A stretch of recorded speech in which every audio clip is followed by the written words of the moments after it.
8 شوال المکرم یہ انہدام جنت البقیع یعنی جنت البقیع میں جتنے بھی ائمہ اطہار علیہ السلام کی قبریں تھیں، بی بی سیدہ کی قبریں تھیں، اور چونکہ جنت البقیع اس کی وقت نہیں ہے کہ جنت البقیع کی تاریخ آپ کے سامنے میں بیان کروں، کئی دفعہ میں نے موقع نکال کے آپ کی خدمت میں نے بیان کیا ہے۔ مختصر یہ ہے کہ جنت البقیع وہ باعظمت قبرستان ہے، وہ عظمت والا قبرستان ہے کہ جس کے اندر پیغمبر اکرم کے بہت سارے پیارے اصحاب، اور جیسے حضرت عثمان ابن مظعون، آپ کی 5-6 پھوپھیاں، آپ کے اولاد جیسے حضرت ابراہیم وغیرہ، اس کے علاوہ یہ تمام وہ افراد ہیں جو معصوم نہیں ہیں، اور ان کے علاوہ معصومین میں 4 ائمہ کی قبر وہاں موجود، اور بی بی سیدہ کی قبر وہاں موجود، اور یہاں تک کہ روایات میں ہے حضرت رباب، حضرت شہربانو، حضرت عباس علیہ السلام کی والدہ، اور اس کے علاوہ بہت سارے ایسے نام موجود ہیں اصحاب میں، جیسے جنگ احد کے شہداء کچھ ایسے ہیں جو ابھی بھی زندہ تھے، جب ان کی روح آ کے مدینہ میں نکلی تو ان کو بھی وہاں دفن کیا گیا۔ یہ ہے جنت البقیع، بہت ہی بابرکت مقام، اور جس کے لیے یہ روایت ملتی ہے، اور یہ اہل سنت کے یہاں بھی ہے اور ہمارے یہاں بھی ہے، اور اس روایت کے اندر یہ ہے کہ پیغمبر اکرم کہ چونکہ کئی ازواج تھیں، کئی بیویاں تھیں، تو آپ شب میں تقسیم کر کے سب کے حقوق کو ادا کرتے تھے۔ جس روز حضرت عائشہ کے یہاں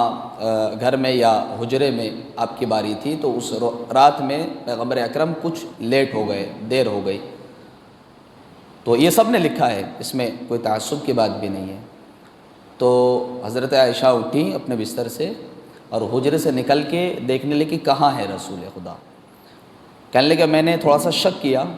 اور پیغمبر کے پیچھے میں چلی تو دیکھا پیغمبر اس رات کی تاریکی میں چلتے گئے، اور میں بھی پیغمبر اکرم کا میں نے پیچھا کیا۔ میں نے یہ دیکھا کہ اللہ کے رسول جنت البقیع کے قبرستان میں پہنچے اور ایک لمبا سجدہ آپ نے ادا کیا، ایک لمبا سجدہ گریہ و زاری کے ساتھ۔ جب آپ حالت سجدہ میں تھے تو میں پلٹ کے اپنے حجرے میں آ گئی۔ بعد میں نے پوچھا کہ یا رسول اللہ آپ کہاں گئے تھے؟ تو کہا کہ میں جنت البقیع گیا تھا۔ کہا تم نے میرے پیچھا کیا؟ کہا جی ہاں، مجھے محسوس ہوا کہ آپ کیوں نہیں آ رہے ہیں۔ تو پیغمبر اکرم نے کہا یہ حکم خدا تھا کہ میں جنت البقیع میں جاؤں اور وہاں مدفون افراد کے لیے دعا مانگوں اللہ کی بارگاہ میں۔ یہ حکم ہوا مجھے، یعنی پرسنلی ایک حکم پروردگار عالم نے دیا کہ جاؤ جنت البقیع، اور جنت البقیع میں جو افراد دفن ہیں ان کے لیے خصوصی طور پہ شب میں جا کے دعا مانگو۔ یہ جنت البقیع میں سونے والے افراد کی عظمت ہے۔ یہی وہ جنت البقیع ہے جس کے بارے میں روایت ملتی ہے کہ بروز محشر یہاں سے ایسے ایسے افراد اٹھیں گے کہ محشر والے کو یہ محسوس ہوگا کہ ایک کامل ترین چاند، جیسے ایک 14ویں کا چاند ہوتا ہے، مکمل چاند، ایسے ایسے چاند جنت البقیع سے نکل رہے ہیں، ان قبور سے وہ محشور ہو رہے ہیں۔ اور بھی مختلف روایات اس کے اندر موجود ہے، لیکن یہی وہ جنت البقیع ہے کہ جس کی عظمت کو سب جانتے تھے۔ یہ تو آج کی بات ہے، یعنی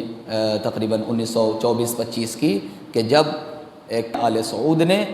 بہت ہی زیادہ گھنونی حرکت یہ کی کہ ان تمام تر مزارات کو نعوذ باللہ ڈھا دیا، اس کے اوپر بلڈوزر چلا دیے، اور ابن تیمیہ کی جو فکر ہے، یعنی یہ فکر اس سے پہلے پائی ہی نہیں جاتی تھی، یعنی سبھی احترام کرتے تھے تمام قبور کے، اور یہ اول اسلام سے بلکہ یہ سلسلہ جاری تھا کہ قبور کے اوپر باقاعدہ مزارات تعمیر ہوتے تھے، روضے بنائے جاتے تھے، مقبرے بنائے جاتے تھے، اور وہاں بھی تقریباً سینکڑوں سال پرانے وہاں مقبرے موجود تھے۔ لیکن اس کے باوجود وہاں ایک خاص فکر نے، اور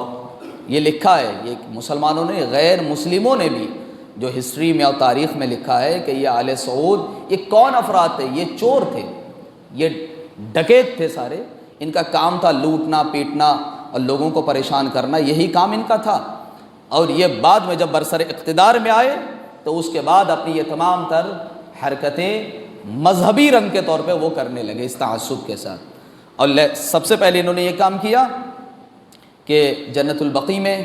جانے کے بعد ان تمام تر مزارات کو ڈھا دیا، اس کے بعد یہاں سے نکلے وہ مکہ گئے، حضرت ابو طالب علیہ السلام کی قبر کو ڈھا دیا گیا،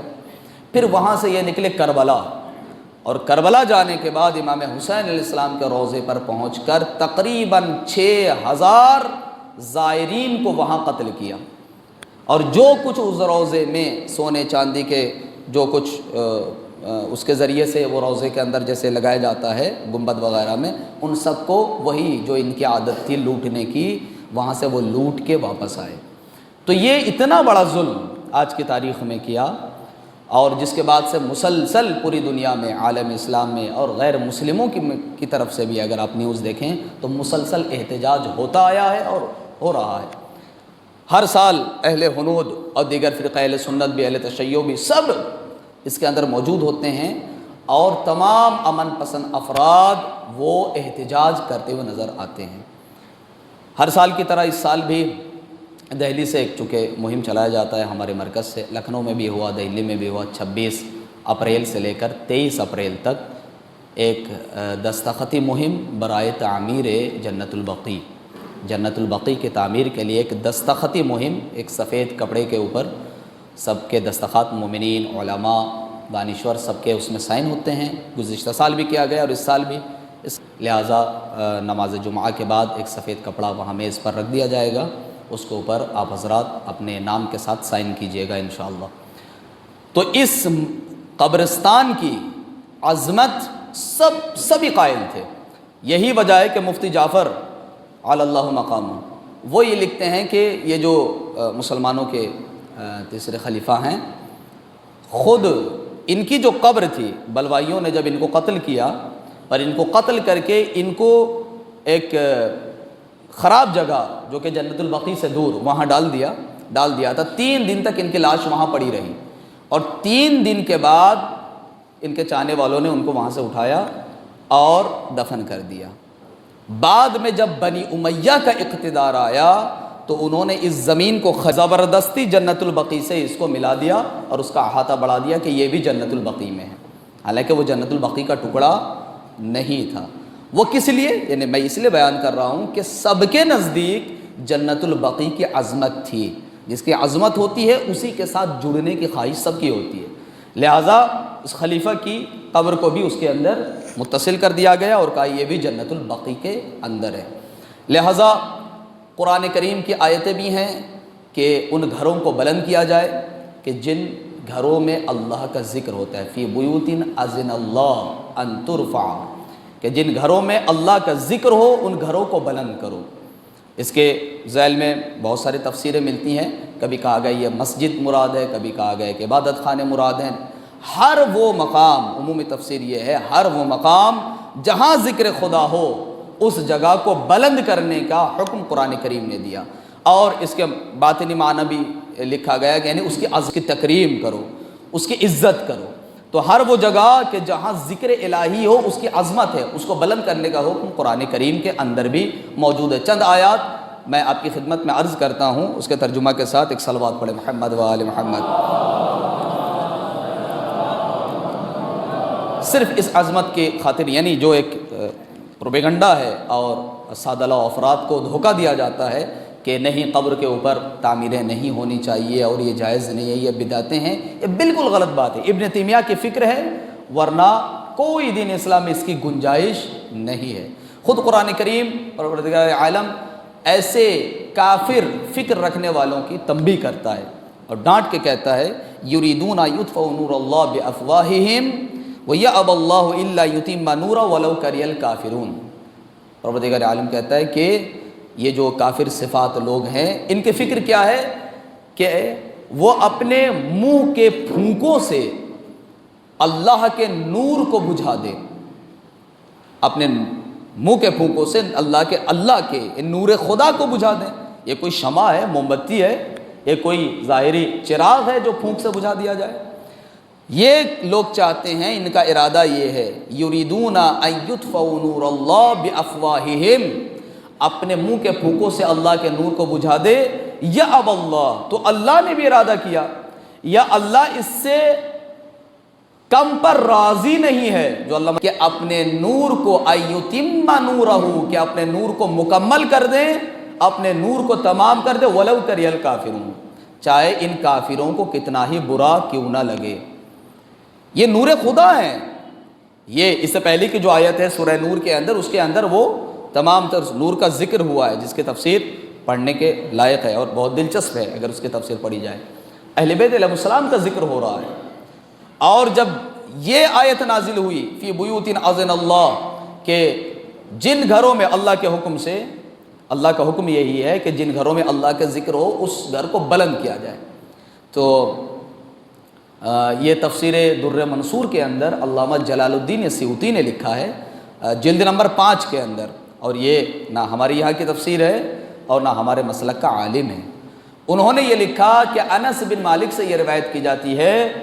کہ جب اللہ کے رسول نے اس آیت کی تلاوت کی تو اصحاب میں سے ایک صاحب کھڑے ہو گئے اور انہوں نے کہا یا رسول اللہ، یہ کن گھروں کی بات ہو رہی ہے کہ جن کو بلند کیا جائے؟ وہ کون سے گھر ہیں کہ جس کے لیے حکم ہے ان ترفع،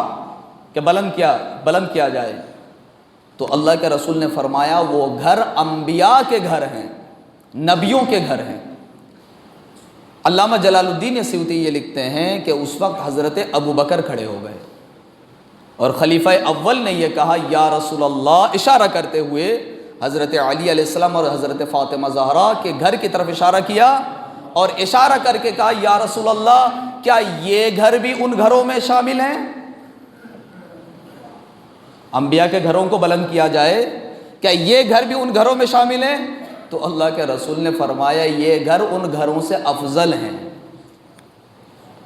انبیاء کے گھر تو ہیں ہی، لیکن یہ جن گھر کی طرف تم نے اشارہ کیا ہے یہ گھر تو ان گھروں سے بھی افضل ہیں۔ تو بی بی زہرا کا گھر یا امیر المومنین کا گھر یہ انبیاء کے گھروں سے بھی زیادہ افضل ہیں۔ تو اگر انبیاء کے گھر کو بلند کرنے کا یا ان کی تعظیم و تکریم کا حکم قرآن دیتا ہے تو ظاہر سی بات ہے جو گھر اس سے بھی افضل ہو، بافضیلت ہو، تو اس گھر کی تعظیم کتنی ہونی چاہیے کہ جس کے اندر نماز شب اگر پیغمبر اکرم ادا کر دیں تو پیغمبر اکرم کے درجات بلند ہو جاتے ہیں۔ جن کے گھروں پر جا کے، جن کے دروازے پر جا کے پیغمبر اکرم سلام کریں تو اس گھر کی کتنی عظمت ہوگی، کہ جس کے لیے خود پیغمبر اکرم کی حدیث موجود ہے جو قرآن کی آیت ہے یؤذون اللہ ورسولہ، کہ جس نے اللہ کو اور اس کے رسول کو اذیت دی لعنہم اللہ فی الدنیا والآخرہ، ان کے اوپر دنیا میں بھی لعنت ہو اور آخرت میں بھی لعنت ہو۔ یہ لعنت ہمارا آپ کا شیوا نہیں ہے صرف، بلکہ یہ قرآن کی سنت ہے۔ قرآن یہ کہتے ہیں یؤذون اللہ ورسولہ، کہ جو اللہ اور اس کے رسول کو اذیت دے، تکلیف دے، لعنہم اللہ فی الدنیا والآخرہ، دنیا میں بھی ان کے اوپر لعنت، آخرت میں بھی لعنت، وعد لہم عذابا مہینا، اور ان کے اوپر دردناک عذاب ہے جو اللہ نے معین کیا ہوا ہے۔ تو یہ دنیا میں بھی وہ ملعون، آخرت میں بھی ملعون، اور دردناک عذاب ان کے لیے اللہ نے مقرر کیا ہوا ہے۔ اور پھر پیغمبر اکرم نے فرمایا کہ جس نے زہرا کو اذیت دی اس نے مجھے اذیت دی، اور جس نے مجھے اذیت دی اس نے اللہ کو اذیت دی، اور جس نے میری رحلت کے بعد، میری وفات کے بعد زہرا کو اذیت دے گویا کہ اس نے میری زندگی میں فاطمہ کو اذیت دی، اور جس نے میری زندگی میں بھی فاطمہ کو اذیت دے گویا کہ میری رحلت کے بعد فاطمہ کو اذیت دی۔ یہ روایت کے جملے ہیں باقاعدہ، یعنی ہر صورت میں زندہ رہوں یا میں اس دنیا سے پردہ کر جاؤں، ہر صورت میں اجازت نہیں ہے کہ زہرا کو اذیت دی جائے۔ لیکن ہم یہ دیکھتے ہیں کہ بی بی زہرا سلام اللہ علیہا کے اوپر مسلسل ان کی زندگی میں بھی اور پیغمبر اکرم کی زندگی کے بعد خود سیدہ کی زندگی میں اور سیدہ کی وفات اور شہادت کے بعد بھی ان کے قبروں کے اوپر مسلسل یہ سلسلہ جاری ہے۔ بی بی سیدہ کا جو آخری فرزند ہے امام زمانہ عجل اللہ تعالی فرجہ الشریف، اللہم صلی علی محمد و آل محمد، یقیناً وہ سب کچھ اپنی آنکھوں سے وہ دیکھ رہے ہیں، لیکن یہ امتحان ہے کہ اس کے باوجود، وہ دیکھنے کے باوجود وہ کچھ کر نہیں سکتے۔ مزاحمت کی ضرورت ہم لوگوں کے لیے ہے، ہم لوگوں کے لیے ہے۔ یہ جو امور ہم انجام دیتے ہیں تو کچھ بھی نہیں ہے، چلیں اپنی حیثیت، اپنی قدرت کے مطابق ہم انجام دیتے ہیں۔ دل سے ہم یہ کام کریں، دل سے دعا کریں صرف یہ کہہ دینا کافی نہیں کہ جب زہرا کا بیٹا آئے گا تو پھر ان کے روضے کی تعمیر کرے گا، تو پھر ہم کس کام کے لیے ہیں؟ مزاحمت پھر ہمارے اوپر واجب نہیں ہے کیا؟ احتجاج ہمارے اوپر واجب نہیں ہے کیا؟ ظالموں کے متعلق نفرت کرنا ہمارے لیے ضروری نہیں ہے؟ پھر بیٹھ جائیں بس کہ ٹھیک ہے جب امام آئیں گے تو روضے کی تعمیر کر دیں گے۔ تو جو کچھ ہم سے ممکن ہے، جتنا بھی ہم سے ممکن ہے، اس کے متعلق ہمیں اقدام کرنا ہر فرد کے اوپر واجب ہے۔